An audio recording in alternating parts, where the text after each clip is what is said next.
তারা কিন্তু টাকা নিতে পারে না ভাই। যারা পুরোদের মধ্যে বুঝেছেন আমরা এতগুলো মানুষ তার অপেক্ষায় রয়েছি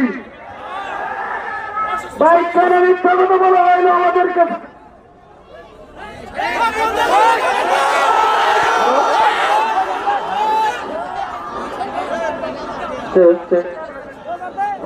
হ্যালো হ্যালো ভাই, আমরা যে আশা করে আসছিলাম আসলে আমি কুমিল্লা থেকে আসছি, আমি ওখান থেকে দেখার জন্য খুব শখ ছিল, কিন্তু আমাদের যে মিথ্যা কথা বইটা আমাদেরকে এখানে আনাইছে তাদের বিচার উপর একদিন করবে ইনশাল্লাহ। আমরা চাই যে হুজুর নামে